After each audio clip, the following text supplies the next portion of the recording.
ఇవాళ మనం చెప్పుకోబోయేది business economics. ఇది గ్రూప్ సబ్జెక్ట్.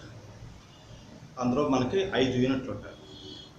ఫస్ట్ యూనిట్లో ఫస్ట్ టాపిక్ ఏంటంటే ఎకనామిక్స్. ఎకనామిక్స్ అనే పదం మనం ఇంటర్మీడియట్లో నేర్చుకున్నాం. ఒకియో నామిన్ అనే రెండు పదాల కలయిక వల్ల ఇది ఏర్పడింది. ఒకియో అంటే గృహం, నామిన్ అంటే నిర్వహణ. గృహాన్ని నిర్వహించుకునే శాస్త్రం కాబట్టి గృహ నిర్వహణ శాస్త్రం, అర్థశాస్త్రం అని ఎకనామిక్స్ చెప్తాం. ఇప్పుడు మన టాపిక్ ఏంటంటే ఎకనామిక్స్ని మళ్ళీ రెండుగా విభజించడం జరిగింది. ఎకనామిక్ యాక్టివిటీస్, ఆర్థిక కార్యకలాపాలు. ఇది 2 రకాలు. ఒకటి ఆర్థిక కార్యకలాపాలు, 2 ఆర్థికేతర కార్యకలాపాలు.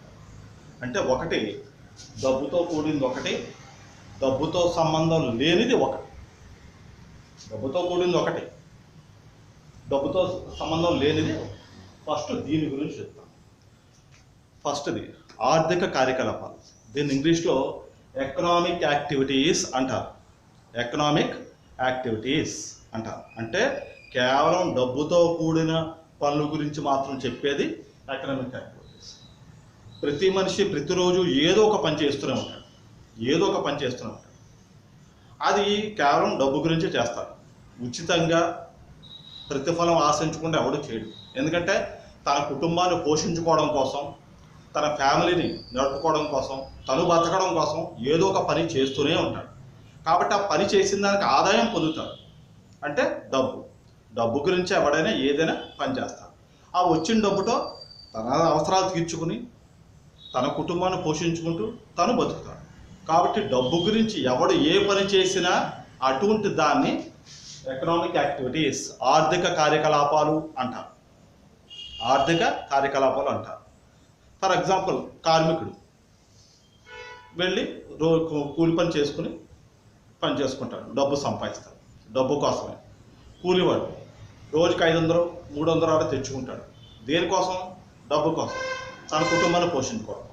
అలాగే doctors, lorry driver, lawyers, teachers అందరూ కూడా తమ వృత్తిని పొంది ఇతరులకు ఇచ్చి ఆదాయాన్ని పొంది డబ్బు చేసుకుని వాళ్ళు బ్రతకడానికి చేస్తారు. కాబట్టి డబ్బు గురించి ఎవడు ఏ పని చేసినా దాన్ని ఆర్థిక కార్యకలాపం అంటారు. ఇది ప్రపంచంలో జరుగుతూనే ఉంటుంది. ఇక్కడ ఇది కంపల్సరీ చేసి తీరాలి. ఒక మనిషి బతకాలి అంటే ఏదో ఒక పని చేసి తీరాలి.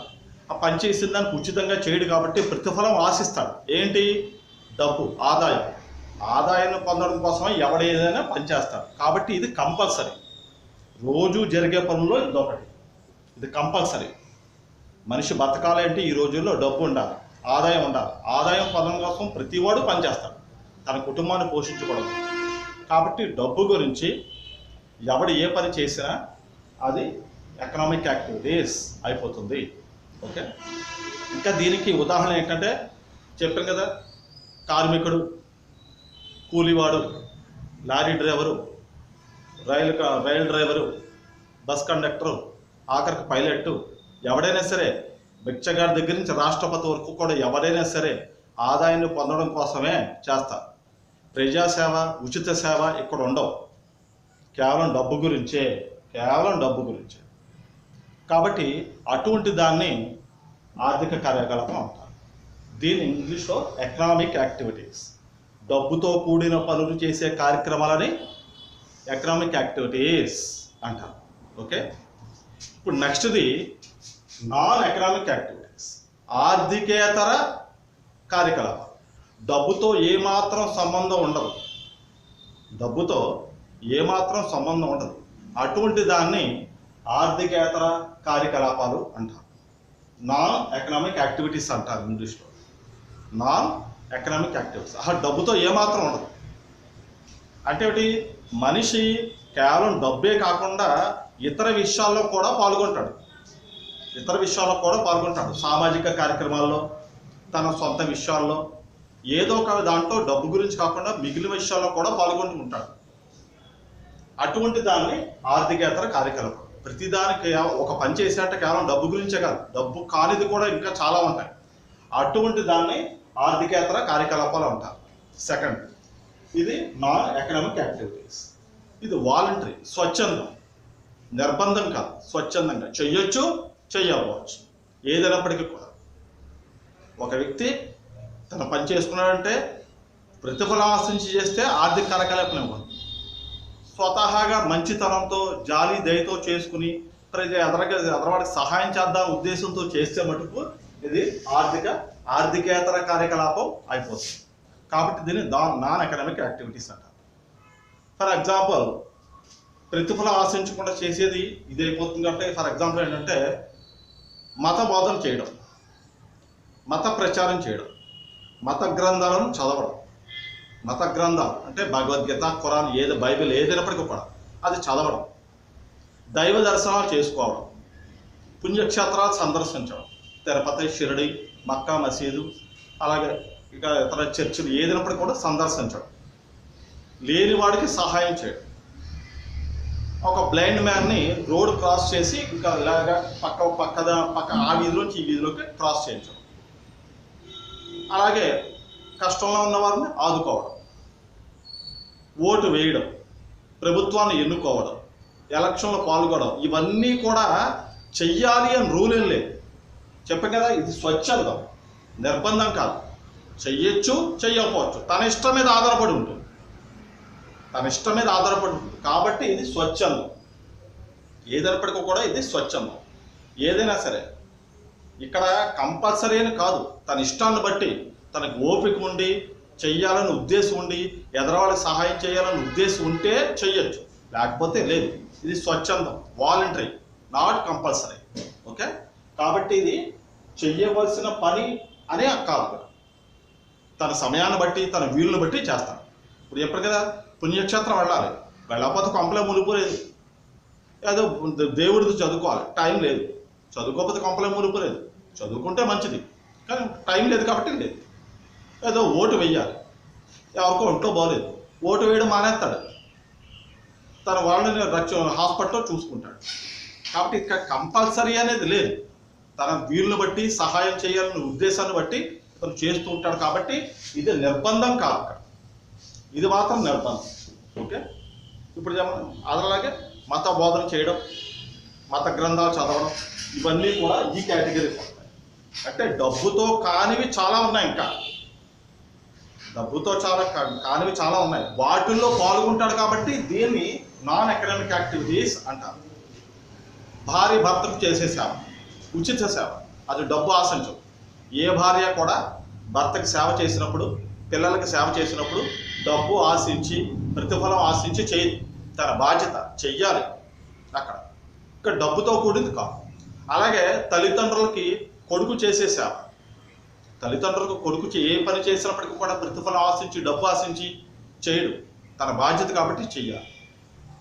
అలా మిగిలిన ఉన్నాయి, లేనివాడికి సహాయం చేయడం, మన దగ్గర ఉంటే చేస్తాం, లేకపోతే లేదు. అంటే ఉచిత సేవలు కూడా ఇందులోకి వస్తాయి, డబ్బుతో కూడింది కాదు. కాబట్టి ఉచిత సేవలు, ఫ్రీ సర్వీసెస్, నాట్ కంపల్సరీ. ఇక్కడ ఫ్రీ సర్వీసెస్ కంపల్సరీ కాదు, చేస్తాడు. ఒక్కొక్క కుదరకపోతే చేయడు, ఇంట్లో పనులు ఒక్కొక్కసారి చేయడు. కాబట్టి ఫ్రీ సర్వీసెస్ అన్నీ కూడా ఇందులోకి వస్తాయి. కాబట్టి ఆర్థికేతర కార్యకలాపాలు అంటారు. ఇప్పుడు నేను చెప్పినవన్నీ కూడా బ్లైండ్ మ్యాన్ రోడ్ క్రాస్ చేయించడం, అలాగే లేని వాడికి సహాయం చేయడం.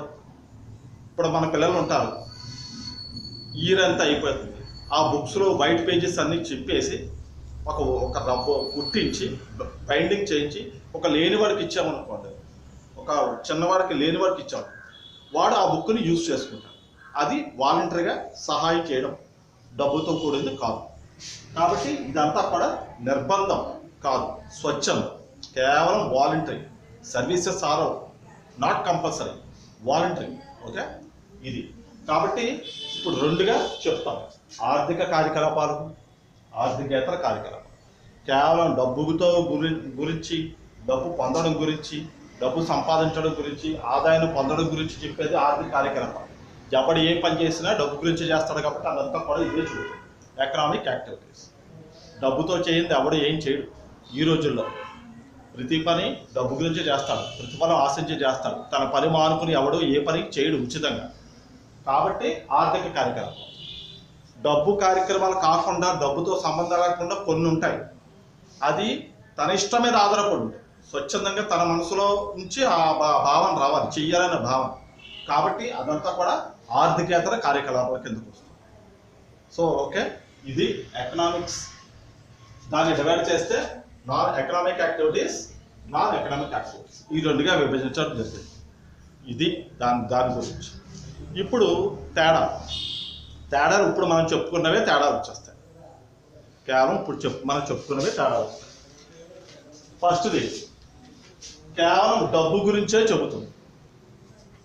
కేవలం డబ్బు గురించే.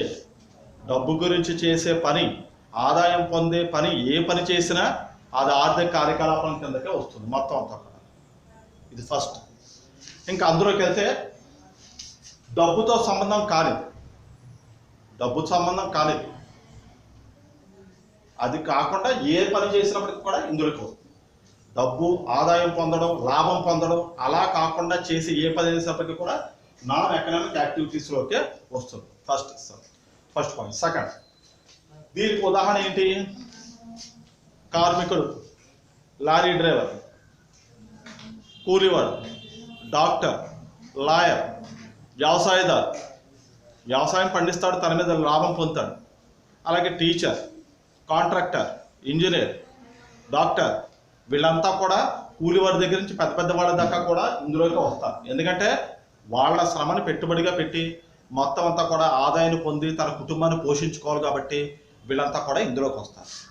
ఇందులోకి ఏంటంటే లేని వాళ్ళకి సహాయం చేయడం, కష్టంలో ఉన్న వాళ్ళని ఆదుకోవడం, మత గ్రంథాలు చదవడం, పుణ్యక్షేత్రాలు సందర్శించడం, అలాగే next blind man road cross చేయించడం, అలాగే ఉచిత సేవ, భార్య భర్తకు చేసే సేవ, తల్లిదండ్రులకు బెటర్ చేసే సేవ, నెక్స్ట్ మనకు తోచిన దాన్ని ఎవరికైనా ధర్మం చేయడం, ఇవన్నీ కూడా దీనికి ఎగ్జాంపుల్స్.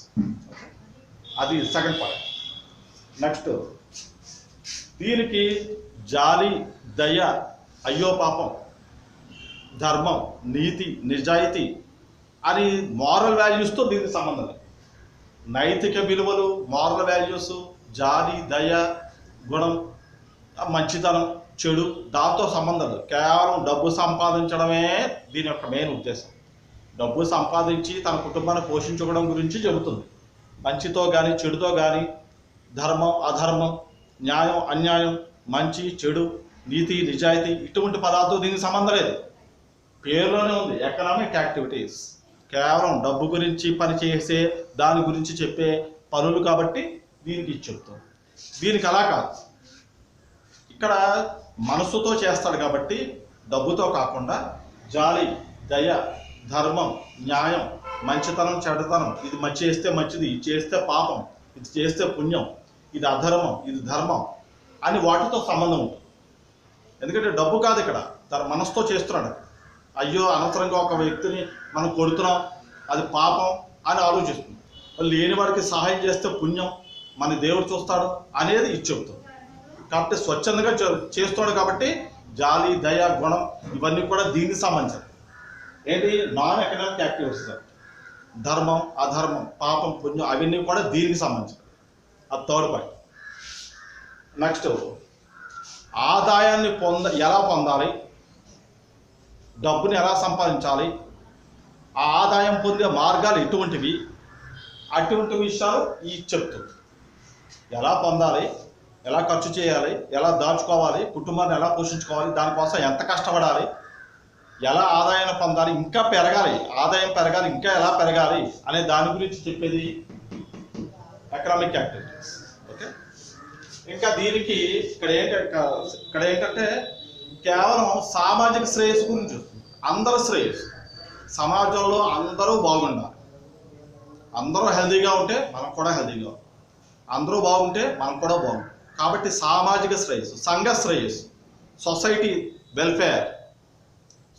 వెల్ఫేర్ గురించి ఆలోచిస్తుంది. ఉమ్మడిగా, టోటల్గా, జాయింట్గా అందరూ బాగుండాలని చెప్తుంది. కాబట్టి జాయింట్. నెక్స్ట్ అల్టిమేట్, జాయింట్గా అందరూ బాగుండాలి, సామాజిక శ్రేయస్సు, ఉమ్మడి శ్రేయస్సు చెప్తుంది. కేవలం డబ్బు గురించే కాదు, అందరూ బాగుండాలి, లేనివాడు బాగుండాలి, ఉన్నవాడు బాగుండాలి, ఎవరైనా సరే ఆరోగ్యంగా ఉండాలి, అందరూ బాగుంటేనే దేశం అంతా బాగుంటుంది అనే విషయం గురించి చెప్తుంది. ఇది కేవలం డబ్బుని ఎలా పొందాలనే విషయం గురించి చెప్తుంది. నెక్స్ట్ ఇక్కడ ఇది ఆదాయం పొందే విషయంలో మెళుకువలు, సులువు పద్ధతులు, ఎలా ఈజీగా సంపాదించు అనే వాటి గురించి చెప్తుంది. ఇది కేవలం అర్థశాస్త్రం, సామాజిక శాస్త్రం గురించి చెప్తాం.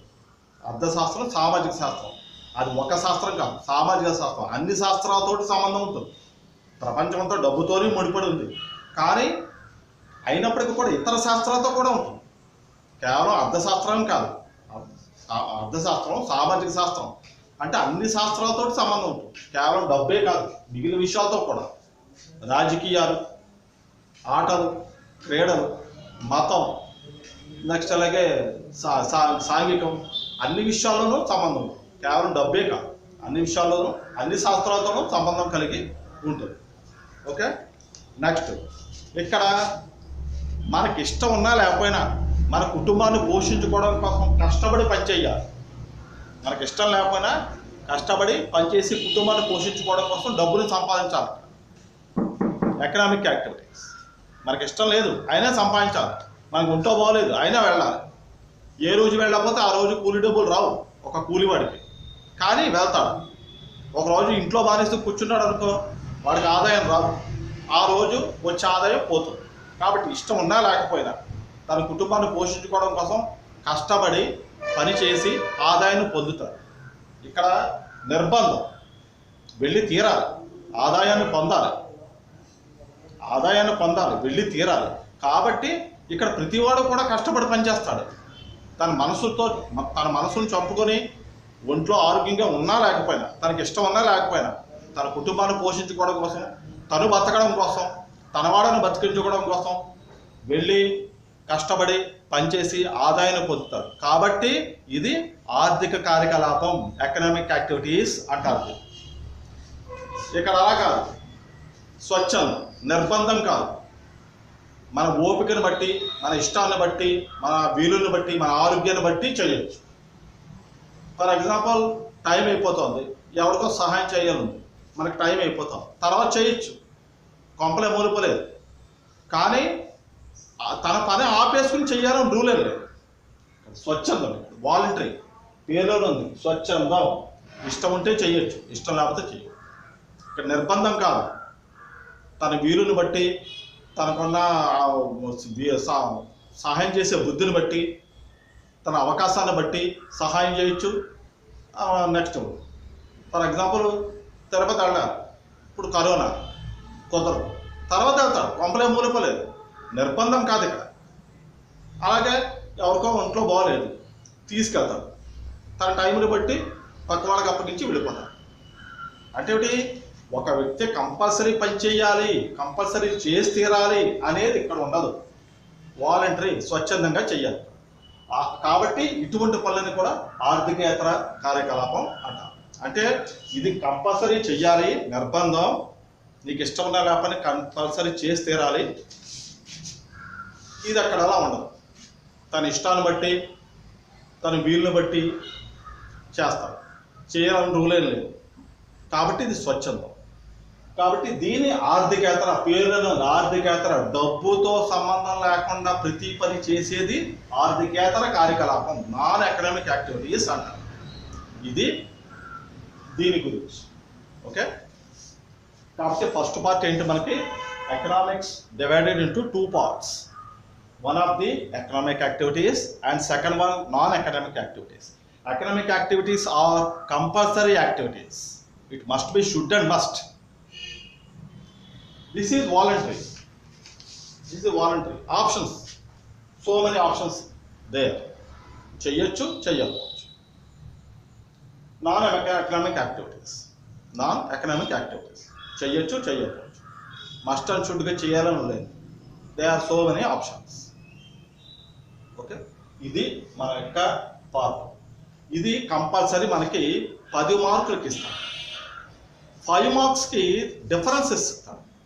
మొత్తం ఇప్పుడు మనం చెప్పుకునేదంతా కూడా 10 మార్క్స్ కోసం. కేవలం డిఫరెన్సెస్ అడిగాడు అనుకోండి, ఇప్పుడు మనం ఏం చెప్పుకున్నాము, ఇందులో 6 పాయింట్స్, ఇందులో 6 పాయింట్స్ చెప్పుకున్నాం. అది కేవలం ఇంట్రడక్షన్ రాసి మొత్తం డిఫరెన్సెస్ రాస్తే అది 5 మార్క్స్. టోటల్గా మనమందరం మొత్తం అంతా ఇప్పుడు నేను చెప్పిందంతా కూడా రాస్తే కనుక అది 10 మార్క్స్. ఓకే, అది first of all. Just 1 minute.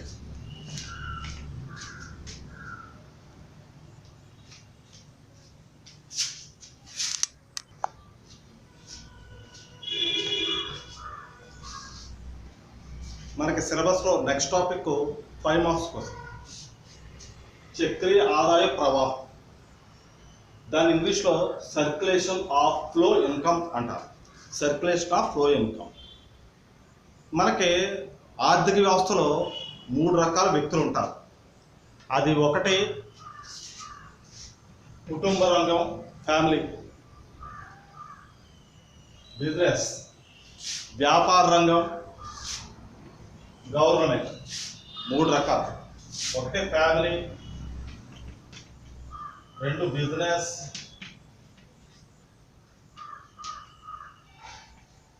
3 government. ఆర్థిక వ్యవస్థలో మనకు 3 రకాలు ఉంటారు.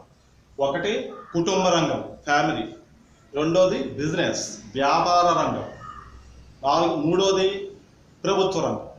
మనం దీన్ని కౌంట్లోకి తీసుకోం, ఎందుకంటే ఆర్థిక నిర్ణయాలు తీసుకునేది కుటుంబ రంగం, వ్యాపార రంగం. 2 రకాలు తీసుకుంటాం. కుటుంబ రంగం, వ్యాపార రంగం, వీళ్ళే ఆర్థిక నిర్ణయాలు తీసుకుంటారు. కాబట్టి ఈ రెండింటిని మనం తీసుకోవడం జరుగుతుంది. ఇప్పుడు చక్రీయ ఆదాయ ప్రవాహం, దీని గురించి చూద్దాం. ఆదాయం ఒక నదిలాగా నిరంతరం ప్రవహిస్తూనే ఉంటుంది. నాన్ స్టాప్, ఎక్కడ కూడా ఆగకుండా నిరంతరం అలాగా ఒక నదిని ఎలా అయితే ప్రవహిస్తుందో అలాగా నిరంతరం ప్రవహిస్తూనే ఉంటుంది ఒక చక్రం రూపంలో. చక్రీయ అంటే సర్క్యులేషన్. ఇదిగో circulation of flow income. Income అనేది ఒక సర్క్యులేషన్, ఒక చక్రం రూపంలో అలాగా తిరుగుతూనే ప్రవహిస్తూనే ఉంటుంది. నాన్ స్టాప్గా ప్రవహిస్తూనే ఉంటుంది. కాబట్టి దీని ఇంగ్లీష్లో సర్క్యులేషన్ ఆఫ్ ఫ్లో ఇన్కమ్ అంటారు. ఎందుకు? ఆదాయం అనేది ఒక చోట నుంచి ఆదాయం అనేది ఎప్పుడూ కూడా స్థిరంగా ఉండదు. తగ్గుతూ ఉంటుంది, పెరుగుతూ ఉంటుంది, వస్తూనే ఉంటుంది. నిరంతరం వస్తూనే ఉంటుంది. మనిషి కష్టపడాలి కానీ వస్తూనే ఉంటుంది. కాబట్టి నిరంతరం అలా ప్రవహిస్తూనే ఉంటుంది. కాబట్టి ఇది చక్రీయ ఆదాయ ప్రవాహం. అంటే ఆదాయం అనేది ఒక చక్రం రూపంలో చక్రం రూపంలో సర్క్యులేషన్ ప్రవహిస్తూనే ఉంటుంది. కాబట్టి దీన్ని చక్రీయ ఆదాయ ప్రవాహం అన్నారు. దీన్ని ఇంగ్లీష్లో ఏమంటారు? సర్క్యులేషన్ ఆఫ్ ఫ్లో ఇన్కమ్ అంటారు. ఇప్పుడు దీని గురించి చూద్దాం. ఫస్ట్ది కుటుంబ రంగం, ఇది. రెండోది వ్యాపార రంగం, బిజినెస్. ఫస్ట్ కుటుంబ రంగం గురించి చెప్తాం. కుటుంబం ఆర్థిక వ్యవస్థలో మొట్టమొదటి రంగం కుటుంబం. కుటుంబం అనేది సామాజిక సమూహం. చాలామంది ఉంటారు కుటుంబంలో. తండ్రి తరఫు వాళ్ళు, తల్లి తరఫు వాళ్ళు, వాళ్ళ పిల్లలు, వాళ్ళ అన్నదమ్ములు, బిడ్డలు, అలాగే తల్లి తాలూకు అన్నదమ్ములు, బిడ్డలు, వాళ్ళు అందరూ కలిసి ఉంటారు. అంటే కొన్ని ఆర్థిక వ్యవస్థలో ఉమ్మడి కుటుంబాలు అంటే చిన్న కుటుంబం ఏదైనప్పటికీ ఒక కుటుంబమే, ఫ్యామిలీ. ఇప్పుడు కుటుంబంలో దాగి ఉన్న ఉత్పత్తి కారకాలు ఏంటి? శ్రమ. యాక్చువల్గా మనకు ఉత్పత్తి కారకాలన్నీ 4: భూమి, శ్రమ, మూలధనం, వ్యవస్థ. కానీ మనిషిలో దాగి ఉన్న ఉత్పత్తి కారకం శ్రమ, లేబర్. ఫస్ట్ ఏంటి మనకి? ఇక్కడ ల్యాండ్, లేబర్, క్యాపిటల్, ఆర్గనైజేషన్. 4 ఉత్పత్తి కారకాలు 4: ల్యాండ్, లేబరు, క్యాపిటల్, ఆర్గనైజేషన్. కానీ మనిషి శరీరంలో ఉన్న దాగి ఉన్న ఫ్యాక్టర్ ఆఫ్ ప్రొడక్షన్ ఏమిటి? What is the factor of production in human being? That is labour. ఇది లేబర్. మనిషి ఒంట్లో ఉన్న లేబర్. ఆ మనిషి తన శ్రమను ఏం చేస్తాడు? తన యజమానికి అమ్మేసుకుంటాడు. పొద్దున్నుంచి సాయంత్రం దాకా తన శ్రమను అమ్మేసుకుని ఏం చేస్తాడు? ఆదాయాన్ని తీసుకుంటాడు. నెల రోజుల పాటు తన శ్రమను అంతా అమ్మేస్తాడు. ఒక 10,000కో 15,000 వరకు అమ్మేసుకుంటాడు. అమ్మేసుకున్న తర్వాత ప్రతిఫలంగా ఆదాయాన్ని పొందుతాడు. ఆ ఆదాయం పొందాడు కాబట్టి ఆ వచ్చిన ఆదాయంతో తను ఏం చేస్తాడు? తనకు కావాల్సినవన్నీ కూడా, ఇంటి సరుకులు, కావాల్సిన అవసరాలు అన్నీ కూడా తీర్చుకుంటాడు. మళ్ళీ కష్టపడతాడు. మళ్ళీ నెలంతా కష్టపడతాడు. నెల పోయాక మళ్ళీ ఆదాయం వస్తుంది. ఆ ఆదాయంతో ఇంటికి కావాల్సిన సరుకులు, పొదుపులు, మళ్ళీ నెక్స్ట్ తన అవసరాలు అన్నీ కూడా తీరుతాడు. అంటే ఏమిటి, మనిషి కష్టపడతాడు, ఆదాయాన్ని పొందుతాడు, తిరిగి మళ్ళీ నెలంతా కష్టపడతాడు, నెల పోయాక యజమాని దగ్గర నుంచి ఆదాయాన్ని పొందుతాడు. ఇది ఇలా తిరుగుతూనే ఉంటుంది. తన శ్రమను అమ్ముకుంటాడు, ఆదాయం తీసుకుంటాడు, తనకు కావాల్సిన వాళ్ళకి ఖర్చు పెడతాడు, మళ్ళీ కష్టపడతాడు, మళ్ళీ ఖర్చు పెడతాడు, మళ్ళీ కష్టపడతాడు. ఇది నిరంతరం ఇలా జరుగుతూనే ఉంటుంది. ఎక్కడ, ఫ్యామిలీ పరంగా, కుటుంబ రంగం. తన గుంట్లో ఉన్న శ్రమను అమ్మేసుకుంటున్నాడు, ఒక 15,000కి 20,000కి అమ్మేసుకుంటున్నాడు. తన యజమాని చెప్పినంతసేపు చేస్తాడు. నెలంతా పోయాక వచ్చిన ఆదాయంతో తను సుఖపడుతూ, తన అవసరాలు తీర్చుకుంటూ, తన కుటుంబాన్ని పోషించడం కోసం చేస్తాడు, మళ్ళీ నెలంతా కష్టపడతాడు. ఇది నిరంతరం ఇలా సాగుతూనే ఉంటుంది. కాబట్టి ఫ్యామిలీ పరంగా ఇది జరుగుతుంది. నెక్స్ట్ బిజినెస్, వ్యాపారం. వ్యాపారస్తులు, యజమానులు, ఉద్యమదారులు అందరూ ఒకటే. వాళ్ళు ఏం చేస్తారు, వాళ్ళ దగ్గర ఉన్న శ్రమని వీళ్ళు కొనుక్కుంటారు. నీ శ్రమ నాకు 4 రోజులు కావాలి అని కొనుక్కుంటారు. 10,000కో 15,000కో బేరమాడతారు. 20,000 15,000కి నెలకి జీతానికి వాడి శ్రమనంతా ఇతను తీసేసుకుంటాడు. తీసుకున్నందుకు గాను ప్రతిఫలంగా ఏం చేస్తాడు, తన దగ్గర ఉన్న ఆదాయాన్ని వాడికి ఇస్తాడు. అంటే శ్రమను తీసుకుని ఆదాయం ఇచ్చేస్తాడు. వాడికి మళ్ళీ ఇవ్వాలి కదా. శ్రమను తీసుకున్నాడు, వాడి చేత పని చేయించుకుంటున్నాడు. పని చేయించుకున్నప్పుడు ప్రతిఫలంగా శాలరీ ఇవ్వాలి. ఆ శాలరీ ఆదాయం ఇచ్చేస్తాడు. మళ్ళీ నెలంతా పని చేయించుకుంటాడు, మళ్ళీ శాలరీ ఇస్తాడు. ఇది కూడా నిరంతరం జరుగుతూనే ఉంటుంది బిజినెస్. కాబట్టి దీన్ని చక్రీయ ఆదాయ ప్రవాహం. శ్రమని కొనుక్కుంటాడు, కొనుక్కున్నందుకు గాను ప్రతిఫలంగా ఆదాయం ద్రవ్య రూపంలో ఇస్తాడు. అది కూరగాయల రూపంలో, బియ్యం రూపంలో, గ్యాస్ రూపంలో కాదు, కేవలం మనీ పర్పస్, ద్రవ్య రూపంలోనే. అంతా కూడా మనీ కైండ్, ఇంకా another kind, not another kind, only money kind. ద్రవ్య రూపంలోనే, డబ్బు రూపంలోనే ఇవ్వాలి. అందుకని బియ్యం రూపంలో, కూరగాయల రూపంలో, ఇంకో రూపంలో కాదు, ద్రవ్య రూపంలోనే. ఈ వ్యాపారస్తుడు ఏం చేస్తాడు, కొనుక్కున్నాడు, శ్రమను కొనుక్కున్నాడు కాబట్టి తన యొక్క కొనుక్కున్నందుకు గాను ఇచ్చేస్తాడు, ద్రవ్య రూపంలో ఇస్తాడు. కాబట్టి మళ్ళీ నెలంతా కూడా కష్టపడి పని చేయించుకుంటాడు, తన శ్రమని కొనుక్కుంటాడు, ప్రతిఫలంగా ద్రవ్య రూపంలో ఇస్తాడు. ఇది కూడా నిరంతరం జరుగుతూనే ఉంటుంది. నాన్ స్టాప్గా జరుగుతూనే ఉంటుంది. కాబట్టి దీన్ని కూడా సర్క్యులేషన్ ఆఫ్ ఫ్లో ఇన్కమ్ అంటారు. అది ఇక్కడ మనకి 3 ఏజెంట్స్, ఫ్యామిలీ, కుటుంబ రంగం, వ్యాపార రంగం, ప్రభుత్వం. ప్రభుత్వం మనకి కౌంట్లోకి రాదు, ఈ 2 వస్తాయి. చెప్పే కదండి, కుటుంబం, వ్యాపారం. దీనికి ఒక డయాగ్రామ్ రూపంలో చెప్తాం, ఒక పటం విషయంలో చెప్తాం. అది ఇది పటం విషయంలో చెప్తాం. ఫస్ట్ది కుటుంబ రంగం, రెండోది వ్యాపారం. కుటుంబ రంగం చెప్పాం కదా, తనలో దాగి ఉన్న శ్రమని, ఉత్పాదకాలు means factor of production. Factor of production how many? 4. Land, labour, capital, organisation. తనలో దాగి ఉన్నది ఏమిటి? శ్రమ. సో తన శ్రమని, ఉత్పాదకాలు, తన శ్రమని ఏం చేస్తాడు, వ్యాపార రంగానికి అమ్మేసుకుంటాడు. అమ్ముకున్నందుకు కానీ ఏంటి, నెక్స్ట్ ద్రవ్య రూపంలో ఆదాయం పొందుతాడు, రిటర్న్. కాబట్టి మనం యారో మార్క్స్ చాలా క్లియర్గా వేసుకోవాలి. ఫస్ట్ ఇంకో యారో మార్క్ ఎక్కడ, ఓకే. తన ఉత్పాదకాలు మీన్స్ శ్రమ,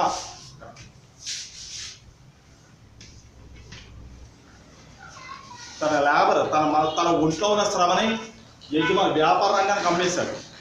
నెక్స్ట్ మళ్ళీ ద్రవ్య రూప ఆదాయంలో పొందుతారు. పైది ఒక సెట్, కిందది ఒక సెట్. ఇది ఫస్ట్ బ్లాక్, ఇది సెకండ్ బ్లాక్. ఫస్ట్ బ్లాక్లో ఏమిటి, యారో మార్క్ ఇక్కడి నుంచి విడిపోయింది. చూడండి, జాగ్రత్తగా చూడండి. యారో మార్క్ ఇక్కడి నుంచి అంటే కుటుంబం అంటే ఏమిటి, మనమంతా కూడా కుటుంబమే. మనలో ఉన్న శ్రమని యజమానికి అమ్మేసుకున్నాం. మళ్ళీ యారో మార్క్ రిటర్న్ అయిపోయింది. ఎలాగా, ద్రవ్య రూప ఆదాయం, money kind purpose. Money kind, ద్రవ్య రూపంలోనే, డబ్బు రూపంలోనే ఆదాయం వచ్చేసి, ఓకే. అది ఫస్ట్ బ్లాక్. నెక్స్ట్ తన వచ్చిన ఆదాయంతో ఏం చేస్తాడు, ఇంట్లో పెట్టి డబ్బులు లాకర్లో పెట్టుకుంటే తన అవసరాలు తీరవు కదా, ఖర్చు చేస్తాడు. ద్రవ్య వ్యయం, మనీ ఎక్స్పెండిచర్. వచ్చిన ఆదాయాన్ని తన ఇంటి అవసరాల కోసం, గ్యాస్, బియ్యం, ఇంటి అద్దె, సేవింగ్స్, నెక్స్ట్ అలాగే అన్నిటికీ తన అవసరాలన్నిటికీ కూడా ఒకవేళ ఇంట్లో పోకపోతే దానికి పండగల పబ్బాలు వస్తాయి దేనికైనా దానికి వచ్చిన దాన్ని దాచుకుంటే సేవింగ్స్ అంతా చేసేసుకుంటే కుదరదు. కాబట్టి ద్రవ్య వ్యయం మనీ ఎక్స్పెండిచర్. ఇంకో 50వ మార్క్ ఇక్కడ తెలిపాడు. మళ్ళీ ఏం చేస్తాడు, అమ్మేసుకున్నాడు కదా, తనకు కావాల్సిన వస్తువులు తీసుకుంటాడు. బియ్యం కొట్టుకెళ్ళాడు, డబ్బు ఇచ్చేసాడు, బియ్యం తెచ్చుకున్నాడు. ఇంకో ద్రవ్య వ్యయం ఖర్చు పెట్టాడు, వస్తువు ఉత్పత్తి. మళ్ళీ తనకు కావాల్సిన వస్తువులు తెచ్చుకున్నాడు. మళ్ళీ ఏం చేస్తాడు, తను నెలంతా కష్టపడతాడు, డబ్బు వస్తుంది, ఖర్చు పెడతాడు, తనకు కావాల్సిన వస్తువులు తెచ్చుకుంటాడు. మళ్ళీ ఈ వస్తువు వ్యాపారం ఏం చేస్తారు, వీళ్ళ ద్వారా వస్తుత్పత్తి చేస్తుంది, కుటుంబ రంగం ద్వారా వస్తుత్పత్తి చేస్తుంది. కాబట్టి మనం డబ్బు ఇచ్చేస్తాం కాబట్టి మనకు కావాల్సిన వస్తువులు తీసుకుంటాం, అది వస్తువు ఉత్పత్తి. మళ్ళీ మనం నెలంతా కష్టపడతాం, కుటుంబంలో ప్రతి వాళ్ళు కూడా తనకు కావాల్సిన ఆదాయం తెచ్చుకుంటాం, దాన్ని ఖర్చు చేస్తాడు 50వ మార్క్. నెక్స్ట్ తనకు కావాల్సిన వస్తువులు తెచ్చుకుంటాడు 50వ మార్క్. సో 50 మార్కులు మాత్రం చాలా క్లియర్గా ఒకదానొకటి రివర్స్లో వేస్తే మాత్రం మొత్తం క్వశ్చన్ కొలాప్స్, ఇంకా ఏం మొత్తం అడ్డంగా కొట్టేస్తాడు. కాబట్టి 50 మార్క్స్ చాలా important. First left to right అంటే నాది లెఫ్ట్ నుంచి రైట్కి వస్తుంది ఫస్ట్ది. నెక్స్ట్ రైట్ టు లెఫ్ట్ ఇక్కడ నుంచి ఇక్కడికి వస్తుంది, అది ఫస్ట్ బ్లాక్. నెక్స్ట్ మళ్ళీ నెక్స్ట్ లెఫ్ట్ టు రైట్, ఇది నాకు లెఫ్ట్, ఇది నాకు రైట్. లెఫ్ట్ నుంచి రైట్కి వస్తుంది. వచ్చిన డబ్బుని ద్రవ్య వ్యయం ఖర్చు పెడతాడు, ఖర్చు పెట్టకపోతే కుదరదు, తన అవసరాలు ఎలా తీరుతాయి, తీరవు. కాబట్టి ద్రవ్య వ్యయం, తనకు కావాల్సిన వస్తువు తెచ్చుకుంటాడు. మళ్ళీ రైట్ టు లెఫ్ట్, ఇది కంటిన్యూస్గా రొటేట్, డైలీ రొటేట్, నాన్ స్టాప్గా డైలీ రొటేట్, అలా సర్క్యులేషన్ ఒక చక్రం రూపంలో తిరుగుతూనే ఉంటుంది. కాబట్టి దీన్ని చక్రీయ ఆదాయ ప్రవాహం, సర్క్యులేషన్ ఆఫ్ ఫ్లో ఇన్కమ్ అంటారు కంప్లీట్గా. ఇది మనకి 5 మార్క్స్ కోసం చాలా చాలా వెరీ వెరీ వెరీ ఇంపార్టెంట్.